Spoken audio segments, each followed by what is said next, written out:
Assalamualaikum warahmatullahi wabarakatuh. Kami dari kelompok 9, Analisis Lingkungan Bisnis kelas F, akan menjelaskan materi yang berjudul Lingkungan Perekonomian dan Perpajakan. Sebelum itu, saya akan memperkenalkan anggota dari kelompok 9. Yang pertama ada saya sendiri, Nita Wijana dengan NPM 014.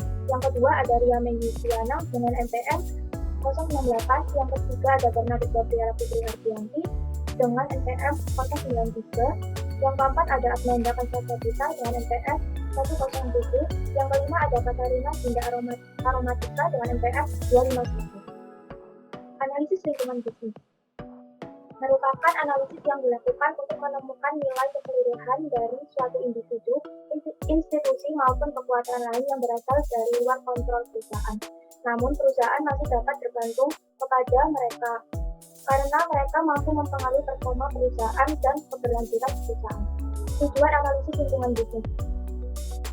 Analisis lingkungan bisnis memiliki tujuan untuk dapat mengerti dan memahami lingkungan bisnis sehingga manajemen akan dapat melakukan reaksi secara tepat terhadap setiap perubahan.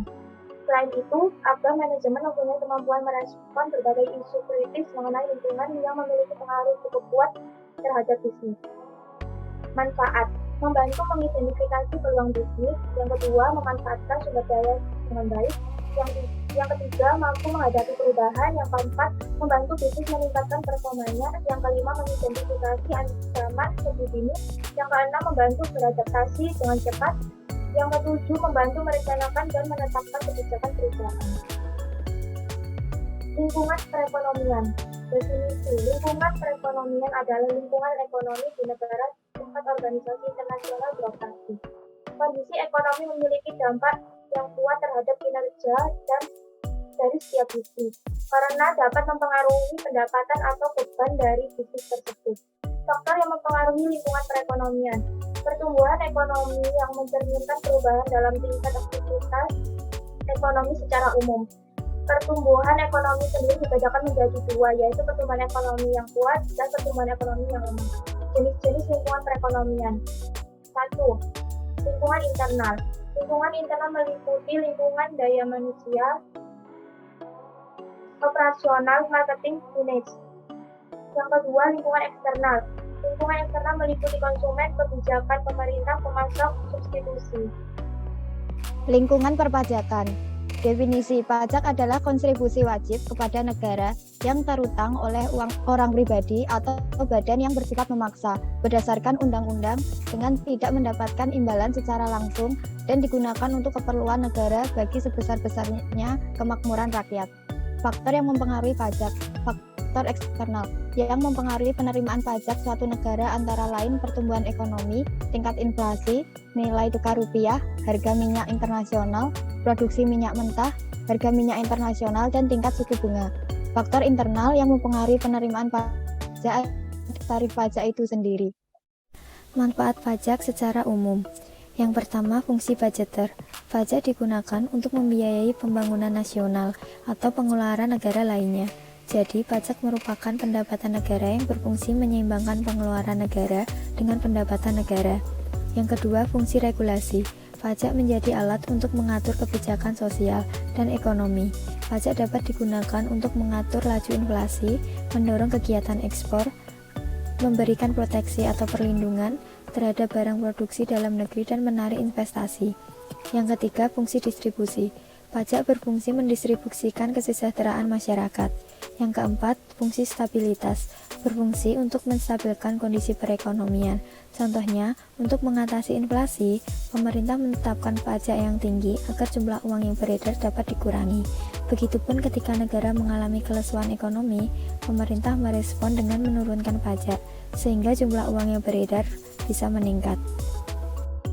Tujuan pajak. Yang pertama, meningkatkan pendapatan negara Indonesia semaksimal mungkin agar dapat digunakan untuk pembiayaan negara dan pembangunan nasional. Pajak yang digunakan untuk pembiayaan negara serta pembangunan nasional dapat meningkatkan kemakmuran rakyat dengan menjamin keadilan dalam pemenuhan kewajiban perpajakan. Yang kedua, menunjang kebijaksanaan pemerintah dalam meningkatkan investasi, daya saing, dan meningkatkan kemakmuran rakyat. Selain itu, mengatur masyarakat dalam bidang ekonomi, sosial, dan politik dengan adanya investasi. Pengelompokan pajak. Yang pertama menurut golongannya, dibedakan menjadi pajak langsung dan pajak tidak langsung. Pajak langsung adalah pajak yang harus dipikul sendiri oleh wajib pajak dan tidak boleh dilimpahkan kepada orang lain. Contohnya pajak penghasilan. Yang kedua, pajak tidak langsung. Pajak yang dapat dibebankan atau dilimpahkan kepada orang lain. Contohnya pajak pertambahan nilai. Menurut sifatnya, yang pertama pajak subjektif. Pajak yang bersandarkan pada subjeknya dalam arti memperhatikan keadaan diri wajib pajak. Contoh pajak penghasilan. Yang kedua, pajak objektif. Pajak objektif adalah pajak yang hanya memperhatikan sifat objek pajak tanpa memperhatikan keadaan maupun kondisi wajib pajak bersangkutan. Contoh pajak penjualan atas barang mewah. Menurut pemungut dan pengelolanya. Yang pertama, pajak pusat. Pajak yang dipungut oleh pemerintah pusat dan digunakan untuk membiayai seluruh kebutuhan rumah tangga. Contohnya pajak bumi dan bangunan serta bea materai. Yang kedua, pajak daerah. Pajak daerah merupakan salah satu sumber pendapatan daerah atau APBD yang penting untuk membiayai pelaksanaan pemerintahan daerah dan pembangunan. Contohnya pajak kendaraan bermotor serta pajak hiburan. Hukum-hukum perpajakan. Yang pertama, pajak penghasilan. Pajak penghasilan adalah pajak yang dikenakan kepada orang pribadi atau badan atas penghasilan yang diterima atau diperoleh dalam suatu tahun pajak. Penghasilan yang dimaksud dapat berupa keuntungan usaha, gaji, honorarium, hadiah, dan yang lainnya. Yang kedua, depresiasi. Depresiasi adalah biaya yang timbul karena penggunaan aktiva tetap atau aset tetap. Selain itu, depresiasi merupakan alokasi kos aktiva tetap berwujud sebagai biaya dalam periode yang menerima manfaat secara rasional dan sistematis. Yang ketiga, amortisasi dan deflasi. Amortisasi merupakan alokasi biaya aktiva tetap tidak berwujud sebagai biaya dalam periode yang menerima manfaatnya secara rasional dan sistematis. Sedangkan deflasi merupakan alokasi biaya aktiva sumber alam sebagai biaya dalam periode yang menerima manfaatnya secara rasional. Dan yang terakhir, pembiayaan dengan utang dan penghasilan dividen. Selain ekuitas pembiayaan, perusahaan dapat dibelanjai dengan hutang. Pembelanjaan dengan hutang dapat mengurangi PKP atau penghematan pajak, sedangkan pembiayaan yang dibelanjai dengan saham, baik biasa maupun preferen, tidak mengurangi PKP. Hal ini dikarenakan bahwa biaya bunga yang dikeluarkan akan mengurangi PKP, sedangkan pembayaran dividen berasal dari laba setelah pajak, terlihat dalam laporan laba rugi. Pajak dalam perekonomian nasional. Untuk mendukung upaya penerimaan dalam negeri dan dari sektor pajak, maka ditempuh berbagai kebijaksanaan terutama yang dikenal dengan reformasi di bidang perpajakan dengan diundangkannya berbagai undang-undang yang berkaitan dengan bidang perpajakan ini.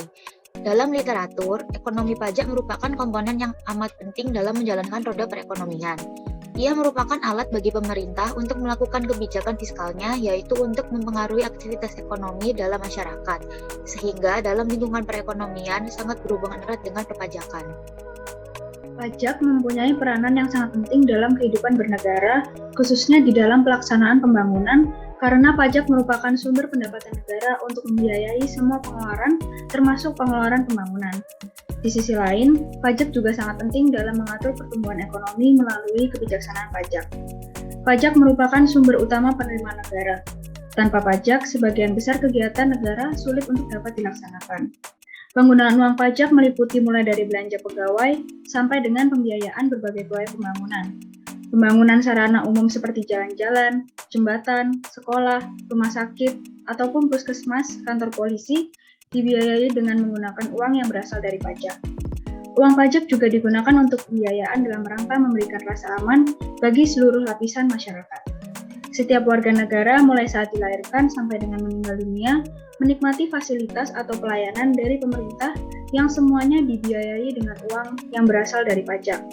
Dengan demikian, jelas bahwa peranan penerimaan pajak bagi suatu negara menjadi sangat dominan dalam menunjang jalannya roda pemerintahan dan pembiayaan pembangunan. Kesimpulan yang dapat kami simpulkan yaitu lingkungan perekonomian adalah kondisi ekonomi di negara tempat organisasi internasional beroperasi. Kondisi ekonomi memiliki dampak yang kuat terhadap kinerja dari setiap bisnis karena dapat mempengaruhi pendapatan atau beban dari bisnis tersebut. Sedangkan pajak adalah kontribusi wajib kepada negara yang terutang oleh orang pribadi atau badan yang bersifat memaksa berdasarkan undang-undang, dengan tidak mendapatkan imbalan secara langsung dan digunakan untuk keperluan negara bagi sebesar-besarnya kemakmuran rakyat. Pajak memiliki peranan yang sangat penting dalam perekonomian Indonesia, khususnya di dalam pembangunan Indonesia, karena pajak merupakan sumber pendapatan negara untuk membiayai semua pengeluaran termasuk pengeluaran pembangunan. Sekian dari kami, kelompok 9, kurang lebihnya kami mohon maaf. Terima kasih.